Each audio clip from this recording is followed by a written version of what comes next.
नमस्कार मित्रों। एक बार एक बुजुर्ग महिला की मृत्यु हो गई। यमराज उसे लेने आए। महिला ने यमराज से पूछा, आप मुझे स्वर्ग ले जाएंगे या नरक ले जाएंगे? यमराज बोले, दोनों में से कहीं नहीं।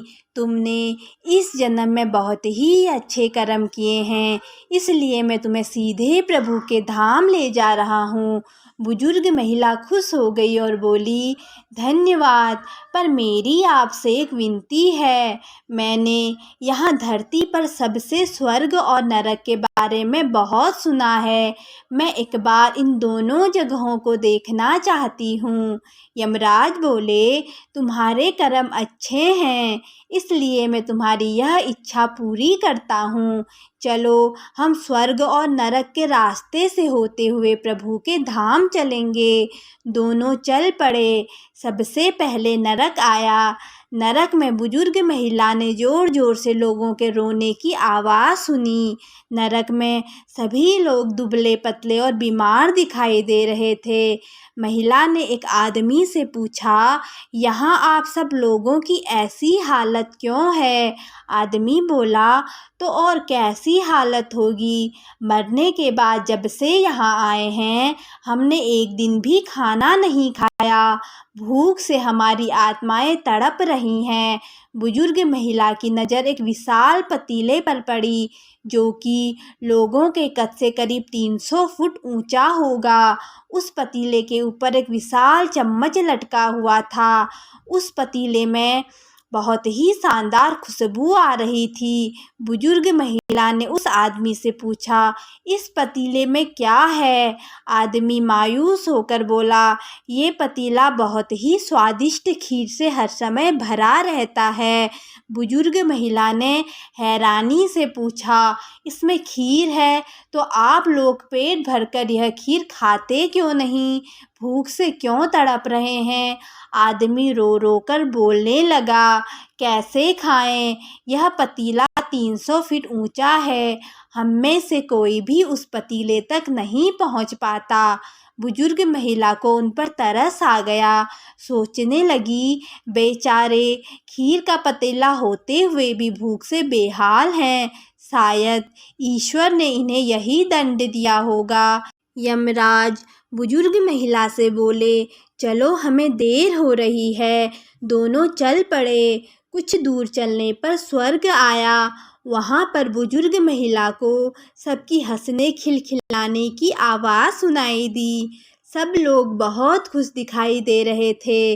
उनको खुश देखकर बुजुर्ग महिला भी खुश हो गई। पर वहाँ स्वर्ग में भी बुजुर्ग महिला की नज़र वैसे ही 300 फुट ऊंचे पतीले पर पड़ी जैसा नरक में था। उसके ऊपर भी वैसा ही चम्मच लटका हुआ था। बुजुर्ग महिला ने वहाँ लोगों से पूछा, इस पतीले में क्या है? स्वर्ग के लोग बोले, इसमें बहुत स्वादिष्ट खीर है। बुजुर्ग महिला हैरान हो गई। उनसे बोली, पर यह पतीला तो 300 फीट ऊंचा है। आप लोग इस तक पहुंच ही नहीं पाते होंगे। उस हिसाब से तो आप लोगों को खाना मिलता ही नहीं होगा। आप लोग भूख से बेहाल होंगे। पर मुझे तो आप सभी इतने खुश लग रहे हो, ऐसा कैसे? लोग बोले, हम तो सभी लोग इस पतीले में से पेट भर के खीर खाते हैं। महिला बोली, पर कैसे? पतीला तो बहुत ऊंचा है। लोग बोले, तो क्या हो गया, पतीला ऊंचा है तो? यहाँ पर कितने सारे पेड़ हैं। ईश्वर ने यह पेड़ पौधे, नदी, झरने हम मनुष्यों के उपयोग के लिए तो बनाए हैं। हमने इन पेड़ों की लकड़ी ली, उसको काटा, फिर लकड़ियों के टुकड़ों को जोड़कर विशाल सीढ़ी का निर्माण किया। उस लकड़ी की सीढ़ी के सहारे हम पतीले तक पहुँचते हैं और सभी मिलकर खीर का आनंद लेते हैं। बुजुर्ग महिला यमराज की तरफ देखने लगी। यमराज मुस्काए और बोले, ईश्वर ने स्वर्ग और नरक मनुष्यों के हाथों में ही सौंप रखा है। चाहे तो अपने लिए नरक बना लें, चाहे तो अपने लिए स्वर्ग। ईश्वर ने सबको एक समान हालातों में डाला है, उसके लिए उनके सभी बच्चे एक समान हैं। वह किसी से भेदभाव नहीं करते।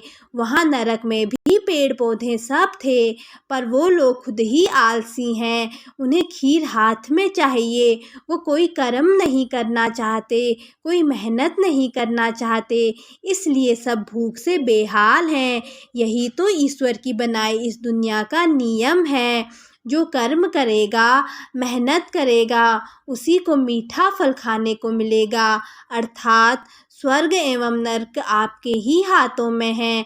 मेहनत करें, अच्छे कर्म करें और अपने जीवन को स्वर्ग बनाएं। जय श्री राधे कृष्णा।